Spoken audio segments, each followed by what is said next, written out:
आप सभी को नवरात्रि की बहुत बहुत शुभकामनाएं। आज हम सुनेंगे द्वितीय अध्याय, देवताओं के तेज से देवी का प्रादुर्भाव और महिषासुर की सेना का वध। ओम। मध्यम चरित्र के विष्णु ऋषि, महालक्ष्मी देवता, उष्णिक छंद, शाकंभरी शक्ति, दुर्गा बीज, वायु तत्व और यजुर्वेद स्वरूप हैं। श्री महालक्ष्मी की प्रसन्नता के लिए मध्यम चरित्र के पाठ में इसका विनियोग है। मैं कमल के आसन पर बैठी हुई प्रसन्न मुख वाली महिषासुर मर्दिनी भगवती महालक्ष्मी का भजन करता हूँ, जो अपने हाथों में अछमाला, फरसा, गदा, बाण, वज्र, धनुष, कुंडिका, दंड, शक्ति, खड्ग, ढाल, शंख, घंटा, मधुपात्र, शूल, पाश और चक्र धारण करती हैं। ऋषि कहते हैं, पूर्व काल में देवताओं और असुरों में पूरे 100 वर्षों तक घोर संग्राम हुआ था। उसमें असुरों का स्वामी महिषासुर था और देवताओं के नायक इंद्र थे। उस युद्ध में देवताओं की सेना महाबली असुरों से परास्त हो गई। संपूर्ण देवताओं को जीतकर महिषासुर इंद्र बन बैठा। तब पराजित देवता प्रजापति ब्रह्मा जी को आगे करके उस स्थान पर गए जहाँ भगवान शंकर और विष्णु विराजमान थे। देवताओं ने महिषासुर के पराक्रम और अपनी पराजय का यथावत वृतांत उन दोनों देवताओं को विस्तार पूर्वक कह सुनाया। वे बोले, भगवान महिषासुर सूर्य, इंद्र, अग्नि, वायु, चंद्रमा, यम, वरुण तथा अन्य देवताओं के भी अधिकार छीनकर स्वयं ही सबका अधिष्ठाता बन बैठा है। उस दुरात्मा महिष ने समस्त देवताओं को स्वर्ग से निकाल दिया है। अब वे मनुष्यों की भांति पृथ्वी पर विचरते हैं। दैत्यों की यह सारी करतूत हमने आप लोगों से कह सुनाई। अब हम आपकी ही शरण में आए हैं। उसके वध का कोई उपाय सोचिए। इस प्रकार देवताओं के वचन सुनकर भगवान विष्णु और शिव ने दैत्यों पर बड़ा क्रोध किया। उनकी भौवें तन गईं और मुंह टेढ़ा हो गया। तब अत्यंत क्रोध में भरे हुए चक्रपाणी श्री विष्णु के मुख से एक महान तेज प्रकट हुआ। इसी प्रकार ब्रह्मा, शंकर तथा इंद्र आदि अन्यान्य देवताओं के शरीर से भी बड़ा भारी तेज निकला। वह सब मिलकर एक हो गया। महान तेज का वह पुंज जाज्वल्यमान पर्वत सा जान पड़ा। देवताओं ने देखा, वहाँ उसकी ज्वालाएं संपूर्ण दिशाओं में व्याप्त हो रही थीं। संपूर्ण देवताओं के शरीर से प्रकट हुए उस तेज की कहीं भी तुलना नहीं थी। एकत्रित होने पर वह एक नारी के रूप में परिणत हो गया और अपने प्रकाश से तीनों लोकों में व्याप्त जान पड़ा। भगवान शंकर का जो तेज था, उससे उस देवी का मुख प्रकट हुआ। यमराज के तेज से उसके सिर में बाल निकल आए। श्री विष्णु भगवान के तेज से उसकी भुजाएं उत्पन्न हुईं। चंद्रमा के तेज से दोनों स्तनों का और इंद्र के तेज से मध्य भाग का प्रादुर्भाव हुआ। वरुण के तेज से जंघा और पिंडली तथा पृथ्वी के तेज से नितंब भाग प्रकट हुआ। ब्रह्मा के तेज से दोनों चरण और सूर्य के तेज से उसकी अंगुलियां हुईं। वसुओं के तेज से हाथों की अंगुलियां और कुबेर के तेज से नासिका प्रकट हुई। उस देवी के दांत प्रजापति के तेज से और तीनों नेत्र अग्नि के तेज से प्रकट हुए थे। उसकी भौवें संध्या के और कान वायु के तेज से उत्पन्न हुए थे। इसी प्रकार अन्यान्य देवताओं के तेज से भी उस कल्याणमयी देवी का आविर्भाव हुआ। तदंतर समस्त देवताओं के तेजपुंज से प्रकट हुई देवी को देखकर महिषासुर के सताए हुए देवता बहुत प्रसन्न हुए। पिनाकधारी भगवान शंकर ने अपने शूल से एक शूल निकालकर उन्हें दिया। फिर भगवान विष्णु ने भी अपने चक्र से चक्र उत्पन्न करके भगवती को अर्पण किया। वरुण ने भी शंख भेंट किया, अग्नि ने उन्हें शक्ति दी और वायु ने धनुष तथा बाण से भरे हुए 2 तरकश प्रदान किए। सहस्त्र नेत्रों वाले देवराज इंद्र ने अपने वज्र से वज्र उत्पन्न करके दिया और ऐरावत हाथी से उतारकर 1 घंटा भी प्रदान किया। यमराज ने कालदंड से दंड, वरुण ने पाश, प्रजापति ने स्फटिकाक्ष की माला तथा ब्रह्मा जी ने कमंडलू भेंट किया। सूर्य ने देवी के समस्त रोमकूपों में अपनी किरणों का तेज भर दिया। काल ने उन्हें चमकती हुई ढाल और तलवार दी। क्षीर समुद्र ने उज्ज्वल हार तथा कभी जीर्ण न होने वाले 2 दिव्य वस्त्र भेंट किए। साथ ही उन्होंने दिव्य चूड़ामणि, 2 कुंडल, कड़े, उज्ज्वल अर्धचंद्र, सब बाहुओं के लिए केयूर, दोनों चरणों के लिए निर्मल नुपुर, गले की सुंदर हसली और सब अंगुलियों में पहनने के लिए रत्नों की बनी अंगूठियां भी दी। विश्वकर्मा ने उन्हें अत्यंत निर्मल फरसा भेंट किया। साथ ही अनेक प्रकार के अस्त्र और अभेद कवच दिए। इनके सिवा मस्तक और वक्ष स्थल पर धारण करने के लिए कभी ना कुम्हलाने वाली कमलों की मालाएं प्रदान की। जलधि ने उन्हें सुंदर कमल का फूल भेंट किया। हिमालय ने सवारी के लिए सिंह तथा भांति भांति के रत्न समर्पित किए। धनाध्यक्ष कुबेर ने मधु से भरा पान पात्र दिया तथा संपूर्ण नागों के राजा शेष ने, जो इस पृथ्वी को धारण करते हैं, उन्हें बहुमूल्य मणियों से विभूषित नागहार भेंट किया। इसी प्रकार अन्य देवताओं ने भी आभूषण और अस्त्र शस्त्र देकर देवी का सम्मान किया। तत्पश्चात उन्होंने बारंबार अट्टहास पूर्वक उच्च स्वर से गर्जना की।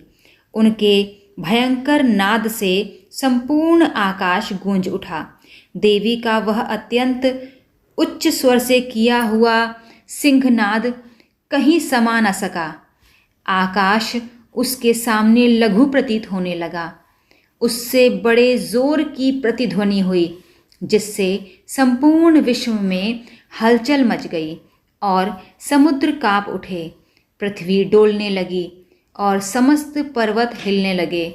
उस समय देवताओं ने अत्यंत प्रसन्नता के साथ सिंहवाहिनी भवानी से कहा, देवी तुम्हारी जय हो। साथ ही महर्षियों ने भक्तिभाव से विनम्र होकर उनका स्तवन किया।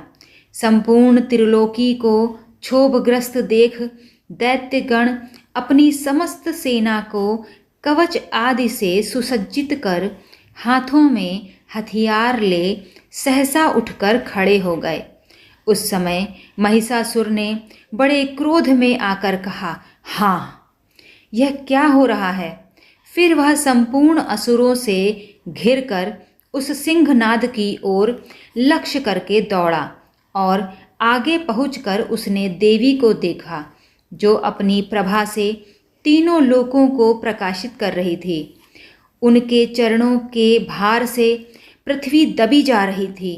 माथे के मुकुट से आकाश में रेखा सी खिंच रही थी तथा वे अपने धनुष की टंकार से सातों पातालों को क्षुब्ध किए देती थी। देवी अपनी हजारों भुजाओं से संपूर्ण दिशाओं को आच्छादित करके खड़ी थी। तदंतर उनके साथ दैत्यों का युद्ध छिड़ गया। नाना प्रकार के अस्त्र शस्त्रों के प्रहार से संपूर्ण दिशाएं उद्भासित होने लगीं। चिछुर नामक महान असुर महिषासुर का सेना नायक था। वह देवी के साथ युद्ध करने लगा। अन्य दैत्यों की चतुरांगिणी सेना साथ लेकर चामर भी लड़ने लगा।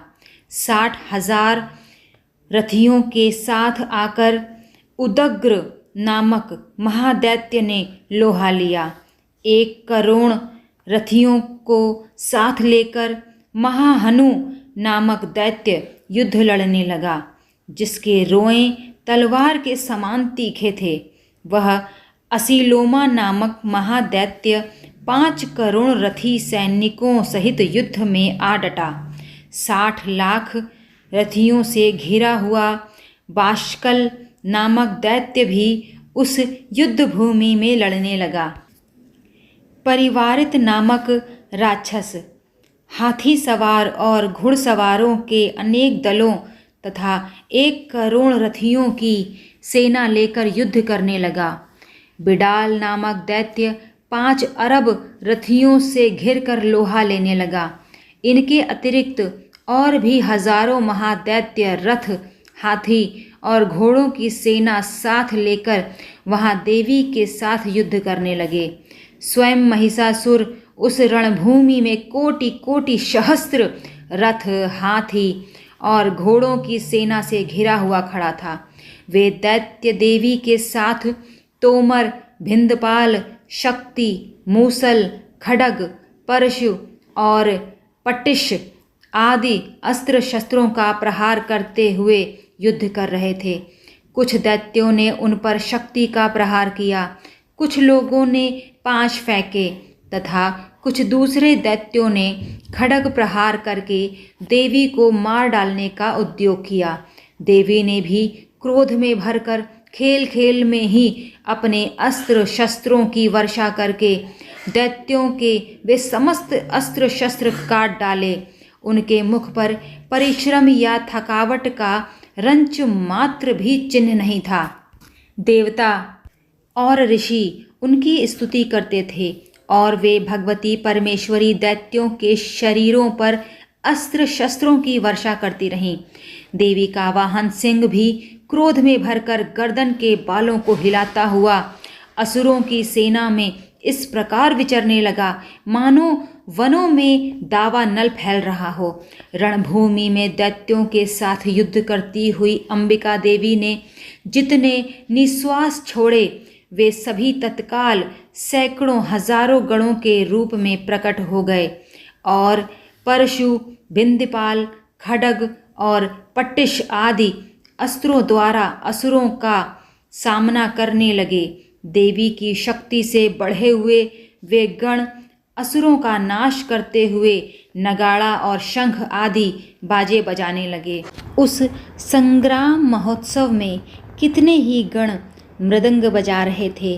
तदंतर देवी ने त्रिशूल से, गदा से, शक्ति की वर्षा से और खड्ग आदि से सैकड़ों महादैत्यों का संहार कर डाला। कितनों को घंटे के भयंकर नाद से मूर्छित करके मार गिराया। बहुतेरे दैत्यों को पाश से बांधकर धरती पर घसीटा। कितने ही दैत्य उनकी तीखी तलवार की मार से 2-2 टुकड़े हो गए। कितने ही गदा की चोट से घायल ही धरती पर सो गए। कितने ही मूसल की मार से अत्यंत आहत होकर रक्त वमन करने लगे। कुछ दैत्य शूल से छाती फट जाने के कारण पृथ्वी पर ढेर हो गए। उस रणांगण में वाण समूहों की वृष्टि से कितने ही असुरों की कमर टूट गई। बाज की तरह झपटने वाले देवपीड़क दैत्यगण अपने प्राणों से हाथ धोने लगे। किन्हीं की बाहें छिन्न भिन्न हो गईं, कितनों की गर्दनें कट गईं। कितने ही दैत्यों के मस्तक कट कट कर गिरने लगे। कुछ लोगों के शरीर मध्य भाग में ही विदीर्ण हो गए। कितने ही महादैत्य जांघें कट जाने से पृथ्वी पर गिर पड़े। कितनों को ही देवी ने एक बाह, एक पैर और एक नेत्र वाले करके 2 टुकड़ों में चीर डाला। कितने ही दैत्य मस्तक कट जाने पर भी गिरकर फिर उठ जाते और केवल धड़ के ही रूप में अच्छे अच्छे हथियार हाथ में ले देवी के साथ युद्ध करते। दूसरे कबंध युद्ध के बाजों की लय पर नाचते थे। कितने ही बिना सिर के धड़ हाथों में खड्ग, शक्ति और रिष्टि लिए दौड़ते थे तथा दूसरे दूसरे महादैत्य ठहरो ठहरो यह कहते हुए देवी को युद्ध के लिए ललकारते थे।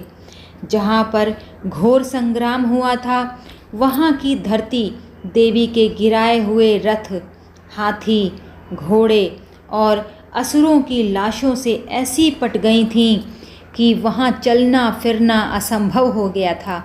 दैत्यों की सेना में हाथी, घोड़े और असुरों के शरीर से इतनी अधिक मात्रा में रक्तपात हुआ था कि थोड़ी ही देर में वहाँ खून की बड़ी बड़ी नदियाँ बहने लगीं।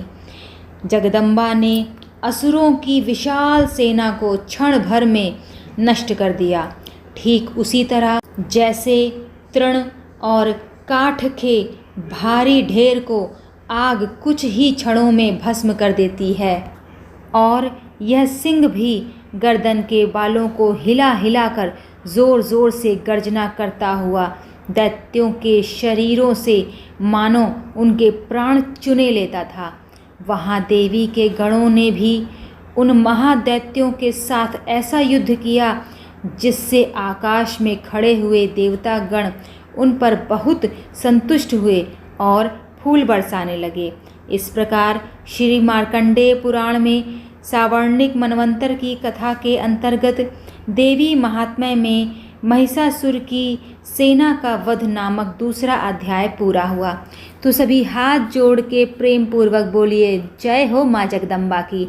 आप सभी को नवरात्र की बहुत बहुत शुभकामनाएं। मेरी वीडियो को लाइक करिएगा, शेयर करिएगा। मेरे चैनल को अभी तक सब्सक्राइब नहीं किया है तो प्लीज़ सब्सक्राइब कर लीजिएगा। जय माता दी।